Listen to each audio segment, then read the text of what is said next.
514 number के इस episode में सभी का बेहद का परम परम स्वागत है। यस, मैं 1 मिनट लेट आया ताकि देखें आप रोज लेट आते हो, तो मैं आज मैं भी 1 मिनट लेट कर लेता।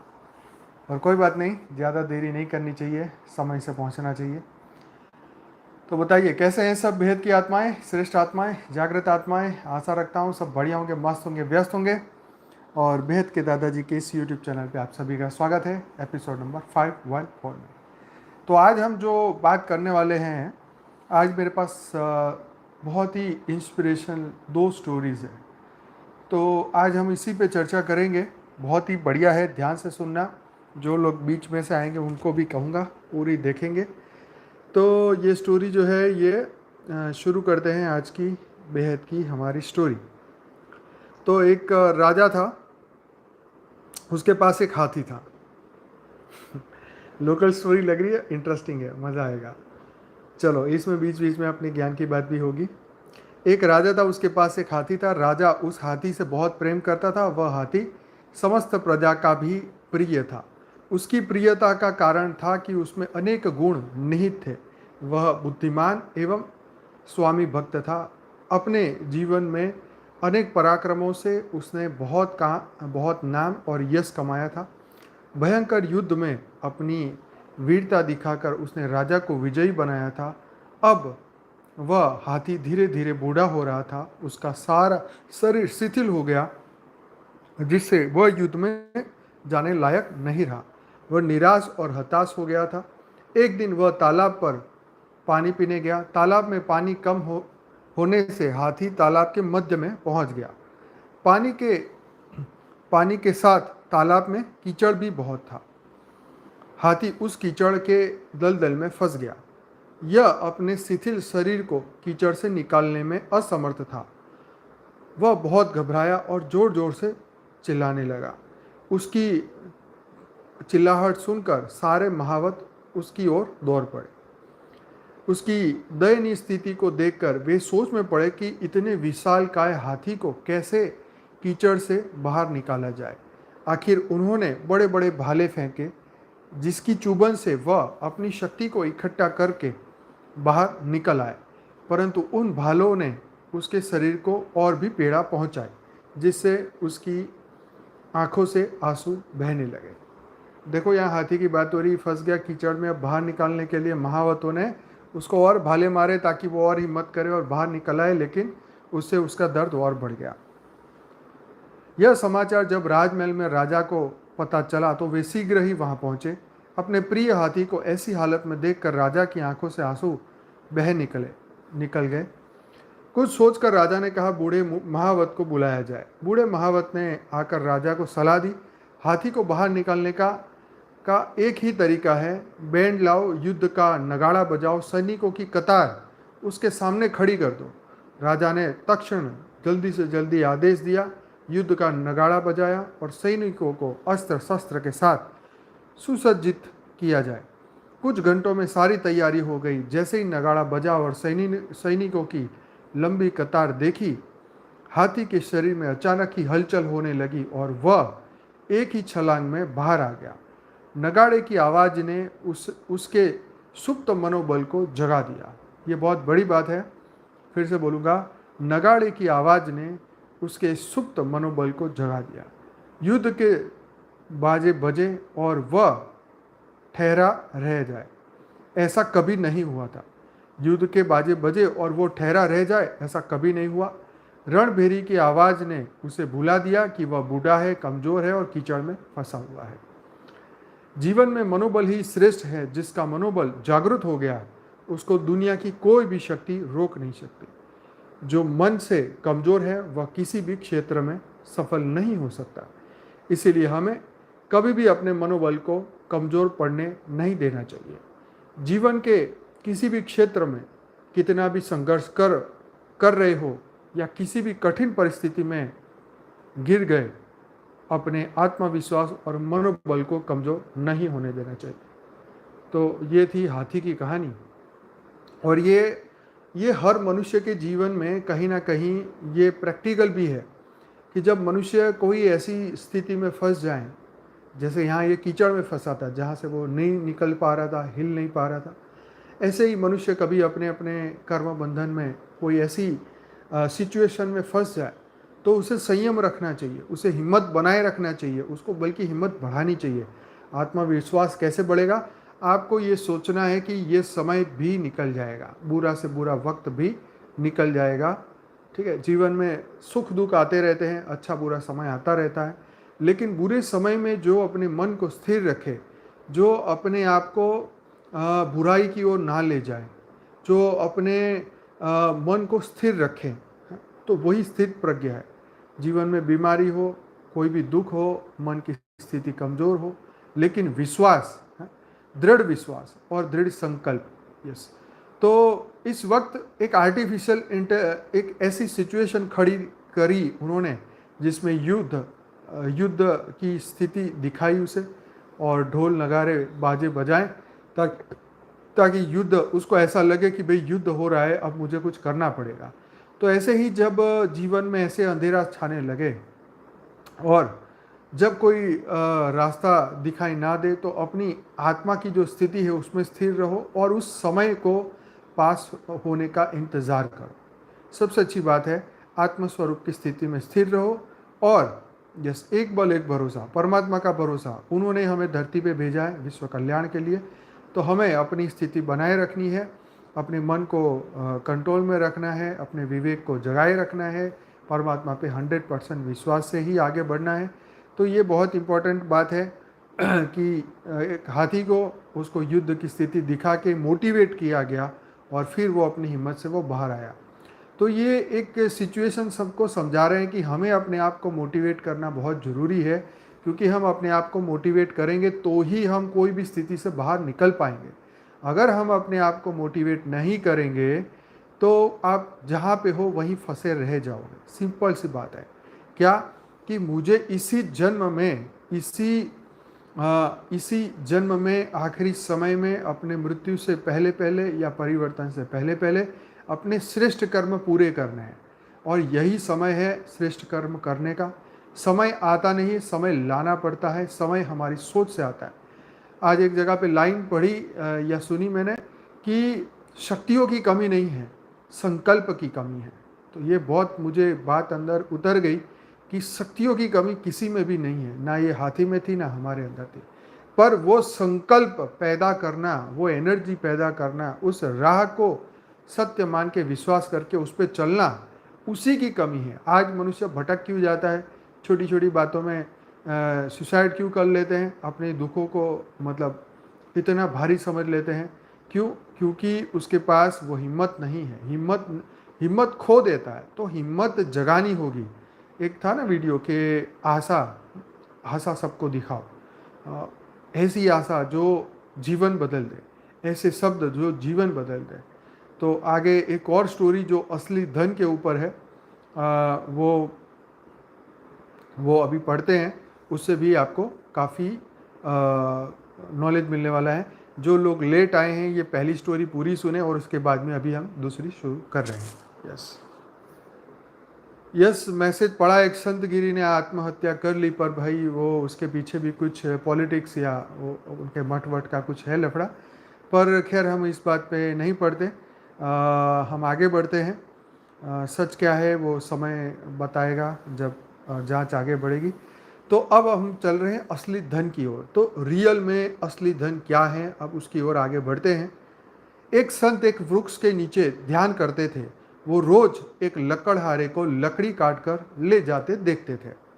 यस, ध्यान से सुनिएगा, ये स्टोरी उससे भी ज़्यादा इंटरेस्टिंग और बहुत ही अच्छी है। ये जरा ध्यान से सुनिए। एक संत एक वृक्ष के नीचे ध्यान करते थे। वे रोज एक लकड़हारे को लकड़ी काटकर ले जाते देखते थे।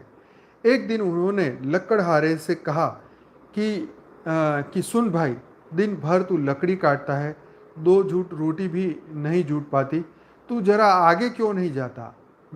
वहाँ आगे चंदन का जंगल है, एक दिन काट लेना, 7 दिन के खाने के लिए काफ़ी हो जाएगा। तो एक संत ने जो है लकड़हारे को सलाह दी कि क्या यहीं आके रोज वही लकड़ी काटता है, थोड़ा आगे जाके चंदन के पेड़ है वो काट। गरीब लकड़हारे को विश्वास नहीं हुआ, क्योंकि वह सोचता था कि जंगल को जितना वह जानता है और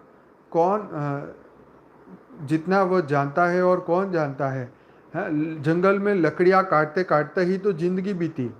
यह संत यहाँ बैठा रहता है वृक्ष के नीचे, इसको क्या खाक पता होगा। तो लकड़हारे को अभिमान हुआ कि भाई मैं तो इस जंगल का हूँ, मुझे जंगल का सब पता है। फिर भी ये संत को क्या पता, यहाँ बैठे बैठे उसको कहाँ चंदन के पेड़ दिखाई दिए, मैं तो यहीं का हूँ। तो फिर उसने इस तरीके से मन में सोचने लगा। मानने का मन तो नहीं हुआ, लेकिन फिर सोचा कि हर्ज क्या है, कौन जाने ठीक ही कहता हो, फिर झूठ कहेगा भी क्यों। साधु संत है तो झूठ क्यों कहेगा, एक बार ट्राई कर लेते हैं, आगे जाके देख लेते हैं, ऐसा लकड़हारे ने सोचा। शांत आदमी मालूम पड़ता है, मस्त आदमी मालूम पड़ता है, कभी बोला भी नहीं, इससे पहले एक बार प्रयोग करके देख लेना चाहिए। तो वो अपने मन ही मन में ये बात सोचने लगा था। संत की बातों पर विश्वास कर वह आगे गया। लौटा तो संत के चरणों में गिर गया और कहा कि मुझे क्षमा करना, मेरे मन में बड़ा संदेह आया था, क्योंकि मैं सोचता था कि मुझसे ज़्यादा लकड़ियाँ के बारे में कौन जानता है, मगर मुझे चंदन की पहचान ही नहीं थी। मेरा बाप भी लकड़हारा था, उसका बाप भी लकड़हारा था, हम यही जलाऊ लकड़ियाँ काटते काटते जिंदगी बिताते रहे। हमें चंदन का पता भी नहीं, हमें चंदन का पता भी क्या, चंदन की पहचान क्या। हमें तो चंदन मिल भी जाए तो हम काट कर बेच आते, उसे बाजार में ऐसे ही बेच आते। तुमने पहचान बताई, तुमने गंध जतलाई, तुमने परख दी, मैं भी कैसा भागा, काश पहले पता चल जाता। संत ने कहा, कोई फिक्र ना करो, जब पता चला तभी जल्दी है, जब जागा तभी सवेरा। दिन बड़े मज़े में कटने लगे। एक दिन काट लेता, 7-8 दिन, उस दिन जंगल आने की ज़रूरत नहीं रहती। मतलब एक दिन वो पेड़ काट लेता तो 7-8 दिन तक उससे उसका गुजारा चल जाता, तो उसको जंगल नहीं आना पड़ता। तो उसने कहा यह तो अच्छा, एक दिन संत ने कहा, मेरे भाई, मैं सोचता था कि तुम्हें कुछ अकल आएगी, जिंदगी भर तुम लकड़ियाँ काटते रहे, आगे आगे आगे न गए। तुम्हें कभी यह सवाल नहीं उठा कि इस चंदन के आगे भी कुछ हो सकता है। देखो ये ज्ञानी तो आत्माओं के लिए भी ये स्टोरी बहुत इम्पोर्टेंट है। देखो, जो ज्ञान की शुरुआत करते हैं उनके लिए बहुत इम्पोर्टेंट है। ज्ञानी लोग इसको ज़रूर सुनिएगा बहुत अच्छी तरीके से। तो फिर से बोलता हूँ, एक दिन संत ने कहा, मेरे भाई, मैं सोचता था कि तुम्हें कुछ अकल आएगी, जिंदगी भर तुम लकड़ियाँ काटते रहे, आगे न गए। तुम्हें कभी यह सवाल नहीं उठा कि इस चंदन के आगे भी कुछ हो सकता है। इंटरेस्टिंग है ना। यस, इसने कहा, यह तो मुझे सवाल ही न आया, क्या चंदन के आगे भी कुछ है। अब वो एक क्यूरियोसिटी से वो संत को पूछ रहा है कि वाकई में चंदन के आगे भी और कुछ है। उस संत ने कहा, चंदन से जरा आगे जाओ, वहाँ चांदी की खदान है। लकड़ियाँ वकड़ियाँ काटना छोड़ो, एक दिन ले आओगे, 2-4-6 महीने निकल जाएंगे। अब तो वो संत पर भरोसा करने लग गया। बिना संदेह किया भागा। चांदी पर हाथ लग गए तो कहना ही क्या, चांदी ही चांदी थी। 4-6 महीने लगातार नदारद हो जाता। एक दिन आ जाता, फिर नदारद हो जाता। मतलब एक बार आता, चांदी ले जाता, माला माल हो जाता। लेकिन आदमी का मन ऐसा मूड है कि फिर भी उसे ख्याल ना आया कि और आगे कुछ हो सकता है। संत एक दिन कहा कि तुम कभी जागेगी नहीं, कि मुझे ही तुम्हें जगाना पड़ेगा। अब संत ने उस लकड़हारे को बोला कि तुम कभी जागे भी हो या मुझे ही तुम्हें जगाना पड़ेगा। आगे सोने की खदान है मूर्ख, तुझे खुद अपनी तरफ से सवाल जिज्ञासा कुछ नहीं उठती कि जरा और आगे जाके देख लूं? तो संत ने उसे बोला कि अरे मूर्ख, चांदी के आगे सोने की भी खदान है, हैं? तो तू, तेरे अंदर कोई आवाज नहीं आती कि जरा और आगे जाके देखूं? अब 6 महीने मस्त पड़ा रहा, घर में कुछ काम भी नहीं, फुर्सत ही फुर्सत, जरा जंगल में आगे जाके देखूं, ये ख्याल नहीं आता। उसने कहा कि मैं भी मंदभागी, उसने कहा मैं भी मंदभागी, मुझे यह ख्याल ही नहीं आया। मैं तो समझा चांदी, बस चांदी चांदी हो गई, बस बात बन गई, अब और क्या होगा आगे। गरीब ने सोना तो कभी देखा न था, सुना न था। संत ने कहा थोड़ा और आगे जाओ, सोने की खदान है। और ऐसे कहानी चलती गई, ठीक है। तो अब वो आगे और बढ़ा, फिर और आगे जब सोना उसे मिल गया तो और खुश हो गया। फिर कुछ महीने और मज़े किए, फिर वो घूमता घूमता फिर संत के पास आया। तो फिर और आगे क्या है आप बताएं? तो फिर और आगे हीरो की खदान है, और ऐसी कहानी चलती है। और एक दिन संत ने कहा कि ना समझ, अब तू हीरे पर ही रुक गया। अब वो हीरे भी ले आया, माला माल हो गया। तो अब तो बहुत माला माल हो गया ये तो। अब उसने कहा कि बस अब तू हीरे पर ही रुक गया। अब तो उस लकड़हारे को भी बड़ी अकड़ आ गई, बड़ा धनी भी हो गया, महल खड़े हो गए। उसने कहा अब छोड़ो, अब तुम मुझे परेशान ना करो, अब हीरो के आगे और क्या हो सकता है। देखो कितनी गजब की बात है। हाँ, पहले चांदी मिली, पहले चंदन मिला, फिर चांदी मिली, फिर सोने मिले, फिर हीरे मिले। अब वो बेचारे की दिमाग तो है नहीं, उसने सोचा भाई इससे आगे, अब हीरे से आगे तो और क्या हो सकता है। मतलब इस दुनिया में हीरे से आगे और कोई कीमती चीज़ तो मनुष्य के पास तो है नहीं। तो उसने कहा भाई आगे। तो अब उसके पास पैसे आ गए, हाँ, दौलत आ गई, घर बार आ गए, बढ़िया महल बन गए। तो अब क्या होता है आगे जरा सुनिए। अब तो वो लकड़हारा को भी बड़ी अकड़ आ गई, बड़ा धनी भी हो गया, महल खड़े हो गए। उसने उसने कहा अब छोड़ो, अब तुम मुझे परेशान मत करो, अब हीरे से आगे और क्या हो सकता है। उस संत ने कहा हीरो के आगे मैं हूँ। अब देखो ट्विस्ट, कहानी में ट्विस्ट क्या। अब वो लकड़हारे ने संत से कहा कि भाई हीरे से आगे और क्या हो सकता है। तो उसने कहा मूर्ख, हीरो से आगे मैं हूँ, मैं। तो वो सोच में पड़ गया कि ये अपने आप को क्यों बता रहा है। तुझे यह कभी ख्याल नहीं आया कि यह आदमी मस्त यहाँ बैठा क्यों है, जिसे पता है कि हीरे की खदान है, सोने की खदान है, चांदी की खदान है, फिर भी पेड़ के नीचे बैठ के तपस्या क्यों कर रहा है। वह हीरे नहीं लेना चाहता, इसको जरूर कुछ आगे और कुछ मिला होगा। क्या तेरे दिमाग में आता नहीं है कि जो हीरे छोड़ चुका है, सोना छोड़ चुका है, चांदी छोड़ चुका है, क्या इसके पास और भी कुछ होना चाहिए ना ऐसा कि इसने सब कुछ छोड़ा। तो ये गजब की बात हुई, हीरो से भी आगे इसके पास कुछ ऐसा होगा। तुझे कभी ये सवाल नहीं उठा।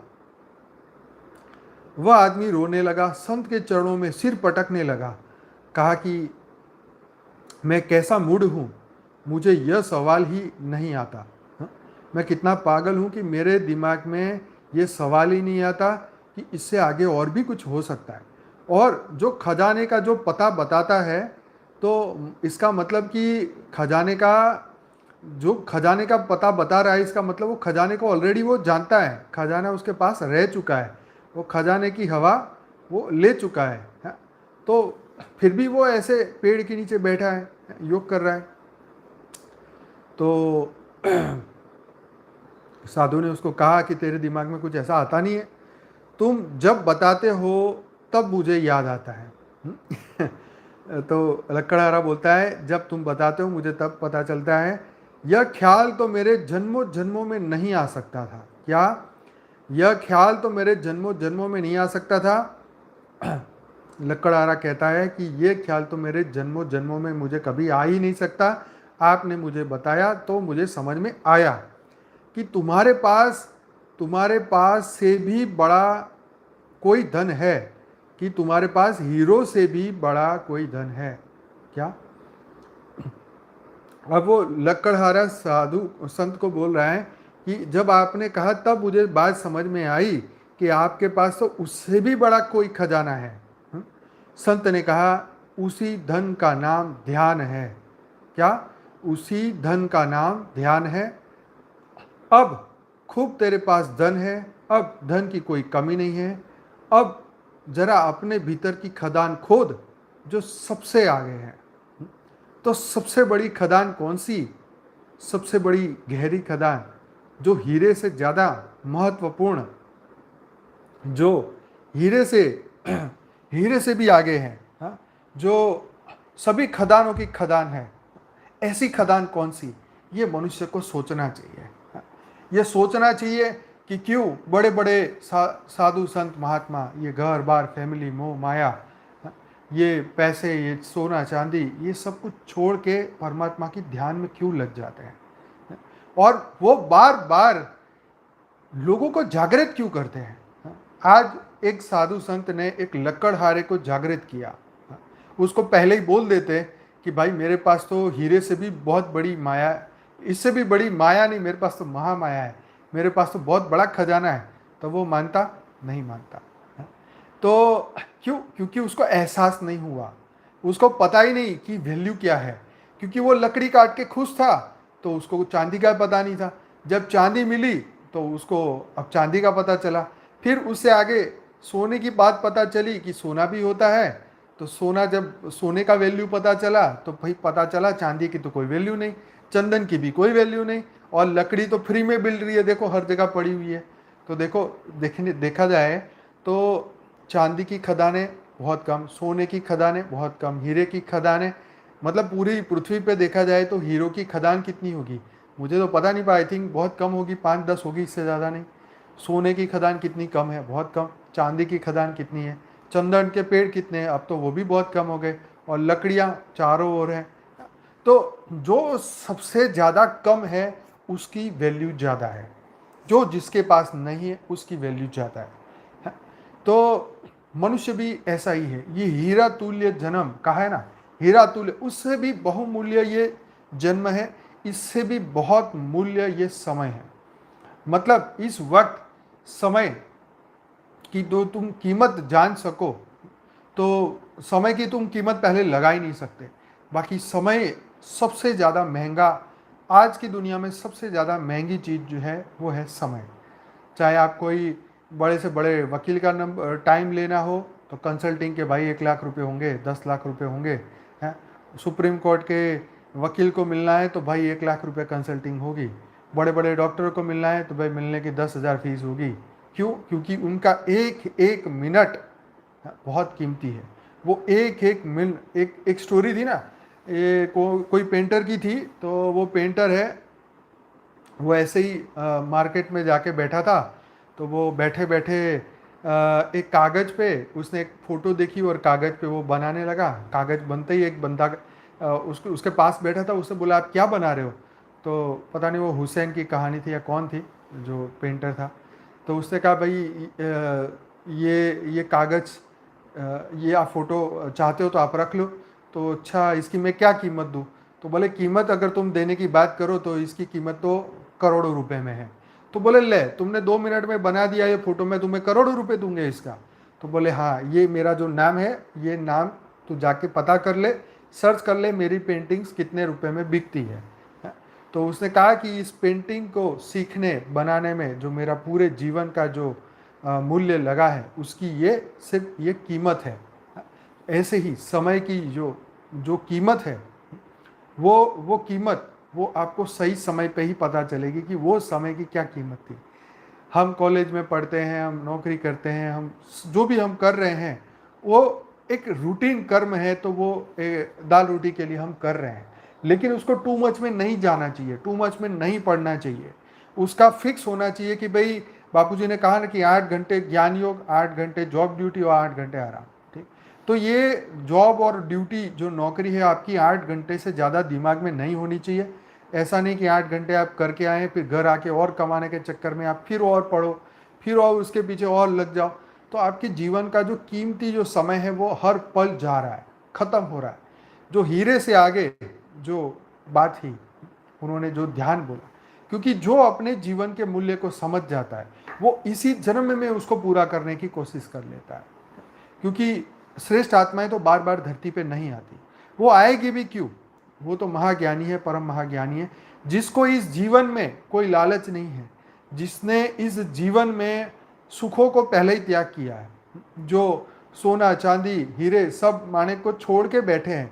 तो इस जीवन में और तो कुछ बाकी बचा नहीं है जिसको लेने के लिए वो दोबारा आए, लेकिन फिर भी वो लोग आते हैं जगत के कल्याण के लिए। यस।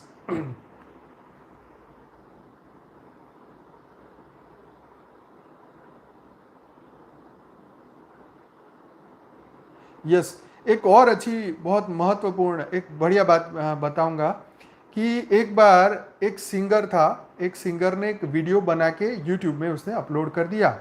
तो उस सिंगर के नीचे एक व्यक्ति ने कमेंट लिखा कि भाई तुम्हारा गाना सुनने से अच्छा तो मैं जहर खा के मर जाऊं। तो उस सिंगर ने बहुत अच्छा उसको रिप्लाई दिया। उसने रिप्लाई ये दिया कि देखो मेरे गाने से कहीं महत्वपूर्ण तुम्हारे जीवन की कीमत है? तुम कभी भी ऐसा कभी भी मत करना कि मेरा मेरा गाना सुनने की बजाय तुम जहर खाओ। ऐसा कभी मत सोचना, ऐसा कभी मत करना। क्यों? मेरे जैसे 100 सिंगर आएंगे जीवन में जो अच्छा भी गाएंगे बुरा भी गाएंगे। तुम्हें अच्छा नहीं लगा तुम किसी और का चैनल देख लो, किसी और का सुन लो, लेकिन तुम अपने जीवन को सिर्फ एक गाना सुनने के चक्कर में जहर खा के मत मर जाना। भगवान करे कि मेरी उम्र भी तुम्हें मिल जाए, है, लेकिन तुम्हारा जीवन मेरे गाने से कहीं महत्वपूर्ण है। मतलब देखो ये कितनी बड़ी बात है, कितनी बड़ी। यस, टोनी कक्कड़, हाँ ये टोनी कक्कड़ की बात थी। ये मैंने सुनी थी, आज ही सुनी। ये बिल्कुल सही लिखा कि ये टोनी कक्कड़ ने किसी वीडियो के नीचे कमेंट में ऐसा उन्होंने रिप्लाई दिया। यस साहब, यस। तो इतनी अच्छी बात कोई व्यक्ति बोल सकता है, सोच सकता है, तो ये बहुत बड़ी बात है। तो देखो हमें हमारी कमेंट जो होती है, हमारा रिप्लाई जो होता है, हमें क्या होता है कि हम लोग बिना सोचे समझे गुस्से में आके कुछ भी लिखते हैं। परंतु इसमें बहुत बड़ी ज्ञान की बात है कि हमें कोई भी चीज़ हमें जीवन में बुरी लगती है, देखो इससे हमें सीखना क्या मिलता है? सीखना ये मिलता है कि हमें जीवन में कोई भी किसी की बात बुरी लग जाती है, चाहे अपने घर वालों की, बाहर वालों की, किसी ने तुम्हें गंदी गाली दी, माँ बहन की गाली दी, या कुछ भी किया, या आपके साथ ऐसा इंसिडेंट घटा, तो उसको देख के ये ना सोचो कि दुनिया खराब है। उसको देख के ये ना जीवन में कोई ऐसा बीमारी आ गई तो ये मत सोचो कि इस बीमारी के कारण मैं रुक जाऊंगा या मुझे ये रोक लेगी। हमें जीवन में कोई रोक नहीं सकता। जब परमात्मा हमारे साथ है तो हमें कोई हमारा बाल भी बांका नहीं हो सकता। तो बात यह है कि कोई छोटी सी बातों को लेके हमें बड़ा अफसोस नहीं करना है, कोई शोक नहीं मनाना है, कोई दुखी नहीं होना है। और वही रही बात समय की, तो समय का मूल्य समझे। और जैसे कहा ना कि ध्यान में, तो अपना ध्यान लगाएं, अपने ध्यान को आगे बढ़ाएं, अपने अंदर वो शक्तियाँ जागृत करें। जैसे बड़े बड़े लोग आके अपने जीवन सफल करके धरती से गए हैं, ऐसी तरह जितनी भी दिव्य आत्माएं जो ज्ञान के महत्व को समझती है, जो अपनी आत्मा के महत्व को समझती है, जो समय की महत्व समझती है, अपने जीवन का महत्व समझती है, जो ज्ञान को, परमात्मा के ऊपर पूरा यकीन रखती है, उन आत्माओं को अपने जीवन को परिपूर्ण करना है और विश्व कल्याण के लिए अपना समय लगाना है, अपनी हिम्मत लगानी है, अपना योगदान देना है विश्व के अच्छाई के लिए। जैसे बड़े बड़े लोगों ने समाधियाँ ली हैं विश्व के कल्याण के लिए, ऐसे ही हमें विश्व कल्याण के लिए कर्मयोगी बन के कर्म को हमें करते रहना है। ठीक है जी। तो यस, अज्ञानता में मनुष्य भावुक हो जाता है और अहंकार के कारण बुद्धि बैल मार जाती है। मतलब बुद्धि खत्म हो जाती है जब अहंकार पैदा हो जाता है। जैसे वो लकड़हारा था, उसने सोचा कि मैंने तो पूरा जंगल देख रखा है, मैंने तो कभी इसको देखा नहीं, इस पेड़ को, चंदन को। अगर वो काट भी लेता तो ऐसे ही पस्ती में जाके दे आता, मतलब सस्ते भाव में बेच देता, क्योंकि उसको उसकी वैल्यू नहीं थी। तो जब तक हमारे पास वैल्यू नहीं है तो हम किसी की वैल्यू नहीं करेंगे, तो वो उसकी वैल्यू खत्म हो जाएगी। लेकिन जब हम उसकी वैल्यू समझते हैं, जैसे वो पिक्चर में उससे बोला ये मेरा एक छोटा सा पिक्चर है, करोड़ों रुपए का है, तुम इसकी कीमत नहीं दे सकते पर मैं तुम्हें फ्री में दे रहा हूँ। तो बात वही है कि अच्छे लोग अपने समय का सदुपयोग करते हैं, विश्व कल्याण के वाइब्रेशन करते हैं, विश्व में परम शांति की बात करते हैं। और परम शांति की बात से ये पता चला आज ही मुझे कि आज इंटरनेशनल पीस डे है। आज ही है ना शायद। तो क्योंकि आज बहुत सारे मोटिवेट स्टोरी यस बहुत सारी शेयरिंग हुई है। तो इंटरनेशनल पीस डे बहुत बड़ी बात है। आज तक मैंने तो मुझे इंटरनेशनल पीस डे कब से आया इसकी जानकारी नहीं है। कल पता करते हैं ये कहाँ से आया, किसने इसको पैदा किया है और क्यों, किसके दिमाग से ये इंटरनेशनल पीस डे बना है, इसकी जानकारी पता करके फिर कल डिस्कस करेंगे। और बिल्कुल हमें इस तरीके से अच्छी अच्छी चीज़ों में जानना चाहिए, पढ़ना चाहिए, अपने आप को मोटिवेट। ये सभी चीज़ें आपको इसलिए बता रहा हूँ कि इससे आपका मोटिवेशन बढ़ेगा। आपके अंदर जो थकान आ जाती है, आपके अंदर जो एक होता है कि यार छोड़ना पड़े, नहीं करना है, तो ये चीज़ें जो है हमें ख़त्म करनी है, क्योंकि ये हमारी ड्यूटी है, ये हमें करना ही करना है। ऊपर वाला हमें जागृति दे रहा है, ऊपर वाला हमें मोटिवेशन दे रहा है, परम लाइट परम पावर दे रहा है। यस, एक दिन जो है इंटरनेशनल पीस डे जो है वो इंटरनेशनल परम शांति डे हो जाएगा, international supreme peace day, international परम शांति दिवस मनाया जाएगा। तो चलिए ऐसा भी दिन जल्दी आए ताकि लोग इस परम शांति का महामूल्य समझे और अपने जीवन में ले आए। चलो कम से कम शांति का मूल्य तो समझा, कि शांति का मूल्य भी आज दुनिया समझे। और yes Yes, International Day of Peace, sometimes officially known as a World Peace Day, is the United Nations sanctioned holiday observed annually on 21st September. चलो जी, अच्छा है यूएस वाले को अक्ल आ गई, तो हमारे भारत में तो सब होशियार बैठे हैं। जल्दी से जल्दी संकल्प करेंगे, परम शांति दिवस भी मनाया जाना चाहिए। बाहर वाले जब जाएंगे पहले भारत में ये शुरू होना चाहिए। तो हमें भी एक तारीख बापूजी से पूछेंगे जिसे हमें परम शांति दिवस मनाना चाहिए, ताकि दुनिया में एक अवेयरनेस आए कि भाई परम शांति नाम की भी कोई चीज़ है और परम शांति को जानना चाहिए। जैसे आज ओम शांति शब्द जो है सभी लोग यूज़ करते हैं, इवन पीएम भी, मोदी भी कंडोलेंसेस के अंदर ओम शांति यूज़ करते हैं। मतलब आरआईपी जो शब्द है उसकी जगह पे ओम शांति यूज़ कर रहे हैं। अच्छा, 1981 से इंटरनेशनल पीस डे है। अच्छा, मुझे नहीं पता है, कल पता करते हैं। तो ऐसे ही ओम शांति की जगह हमारा परम शांति शब्द सब जगह होना चाहिए। जैसे मैं भी क्या करता हूँ, फेसबुक में ऐसी कोई किसी की पोस्ट आती है कि भाई मेरे ये चल बसे या ये चले गए, तो मैं उनकी पोस्ट के नीचे परम शांति लिख देता हूँ, ताकि ओम शांति तो सबने सुना, लेकिन अब परम शांति जो है वो सबको यस 13 दिसंबर, सही कहा आपने, 13 दिसंबर को हम परम शांति दिवस यूज़ करेंगे बापूजी की परमिशन से। तो क्योंकि ये शब्द उन्हीं ने इस पूरे दुनिया को दिया है, तो 13 दिसंबर ही हमारा सबसे बढ़िया दिन होना चाहिए, जो कि बापूजी का जन्म दिवस है। तो आप लोग भी इस परम शांति शब्द को जहाँ पर भी मौका मिले जरूर लिखिए। जैसे मोबाइल में आपके मैसेज आते होंगे कि भाई हमारा फलाना व्यक्ति का देहांत हो गया, तो आप उनको परम शांति शब्द जरूर लिखिए कि भाई उनकी आत्मा को परम शांति मिले। बस www.paramshanti.org, अगर इतना लिख सको तो बहुत बढ़िया, नहीं तो जयराम जी की। हाँ, तो परम शांति शब्द को उसके ब्रांड एम्बेसडर हम सबको बनना है, और परम शांति शब्द ज़्यादा से ज़्यादा लोगों तक पहुँचे वो हमें करना पड़ेगा। ठीक है जी, अपने स्टेटस में रखो, व्हाट्सअप के स्टेटस में रखो, फेसबुक के स्टेटस में रखो, जहाँ मर्जी रखो, लेकिन परम शांति शब्द लोगों के दिमाग में आना चाहिए। अब मोदी जी ओम शांति यूज़ कर रहे हैं, हम ऐसे संकल्प करें कि आने वाले समय में वो परम शांति शब्द भी यूज़ करें। चलिए, बहुत बहुत धन्यवाद, काफ़ी समय ले लिया। अब हम बेहद के योग करते हैं, तपस्या करते हैं। बहुत बहुत परम परम महाशांति। चलो फटाफट अब रिलैक्स हो जाओ, परम शांति में आ जाओ। तब तक हमें पानी पी लूँ, तब तक अपनी आंखें बंद करो और एकदम रिलैक्स हो जाओ।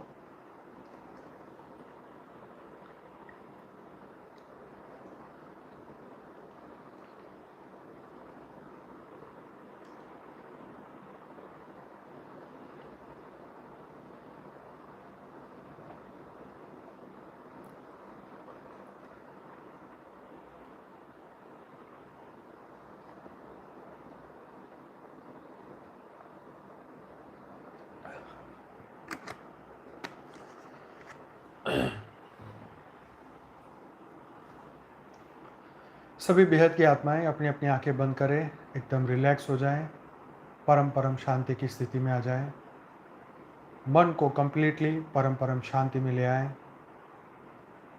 एकदम रिलैक्स, टोटल रिलैक्स। बेहद के बेहद की परम परम परम महाशांति है, महाशांति है, महाशांति है। बेहद के बेहद की परम परम परम महाशांति है, महाशांति है, महाशांति है। जिस प्रकार हमारे मन को शांति की आवश्यकता है, वैसे ही हमारी आत्मा को परम शांति की आवश्यकता है। जिस प्रकार हम रात को नींद में शांति से सो जाते हैं, मन भी शांत हो जाता है। जिसको सपने नहीं आते उन सब के मन एकदम रिलैक्स हो जाता है, अच्छी नींद वो सोते हैं और अंदर ही अंदर पूरा शरीर एक रिपेयरिंग की अवस्था, पूरा रिपेयरिंग काम शुरू कर देता है। धीरे धीरे पूरा दिन का स्ट्रेस, तनाव, थकान सब कुछ खत्म होता जाता है। जैसे जैसे हम सुबह उठते हैं तो फ्रेश होते हैं, एकदम फ्रेश, नए दिन की नई शुरुआत। ऐसे ही परम परम शांति के वाइब्रेशन से, परम परम लाइट, परम परम प्रकाश के पावर से हमारा रिपेयरिंग, हमारे मन, बुद्धि, संस्कार और सूक्ष्म शरीर, कारण शरीर, महाकारण शरीर का समय समय पे जितना हम ध्यान लगाते हैं, योग करते हैं, हमारे भीतर रिपेयरिंग शुरू हो जाता है। हमारे अंदर की कमियां खत्म होने लगती हैं, दुर्गुण खत्म होने लगते हैं, चिंताएं, स्ट्रेस, तनाव खत्म होने लगते हैं, कल की चिंता खत्म होने लगती है और एकदम फ्रेश होके, चिंता मुक्त होके परम परम परम शांति की अवस्था में हम आ जाते हैं। परम परम परम महाशांति की अवस्था में हम आ जाते हैं। बेहद की परम परम परम महाशांति की अवस्था में हम आ जाते हैं। धीरे धीरे धीरे अपने अंदर की तमाम एनर्जी, आत्मा की अथाह गहराइयों में जितनी भी एनर्जी है, उसको हम जागृत करने लग जाते हैं। सबकॉन्शियसली ही अपने अंदर अंदर ही ये जागृति शुरू हो जाती है। तो सभी बेहद की आत्माएं धीरे धीरे धीरे संपूर्ण परम शांति की ओर आगे बढ़ चुके हैं। हमारे शरीर से 3 फुट दूर परम प्रकाश, परम लाइट का एक ओरा बन चुका है। परम परम परम महाशांति का एक ओरा बन चुका है।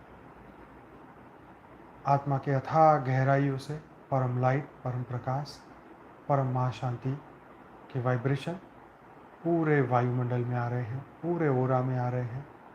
परम परम परम महाशांति हो रही है, परम परम परम महाशांति हो रही है, परम परम परम महाशांति हो रही है।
बेहद की कला के परम धाम से बेहद के दादाजी छोटू राम बापू जी, ब्रह्मा माँ, नीरू माँ, सभी बेहद की आत्माओं को परम लाइट, परम प्रकाश दे रहे हैं, अनंत अनंत शक्तियाँ दे रहे हैं।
सभी बेहद की आत्माएं बेहद की कला के परम धाम में जा रहे हैं।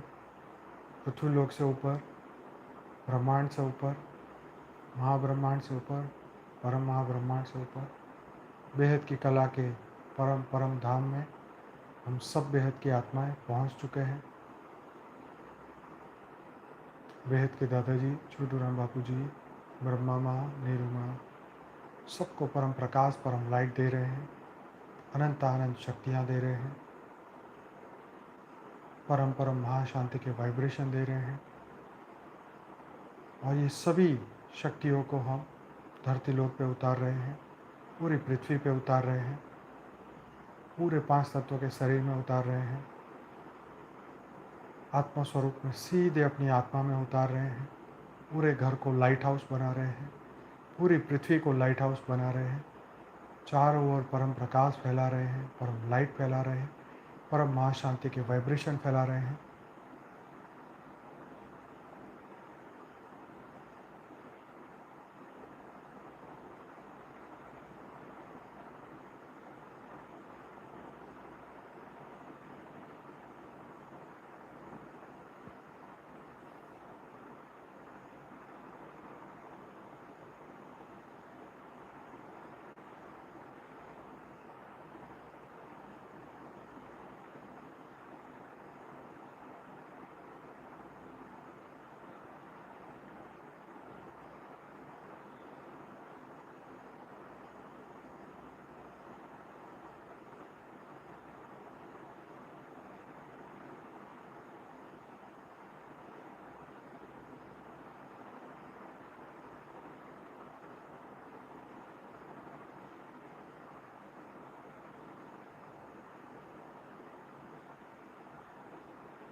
सभी को बेहद की परम शांति। बहुत बहुत धन्यवाद। मिलते हैं कल रात को 10 बजे। बेहद की परम शांति, बेहद की परम शांति।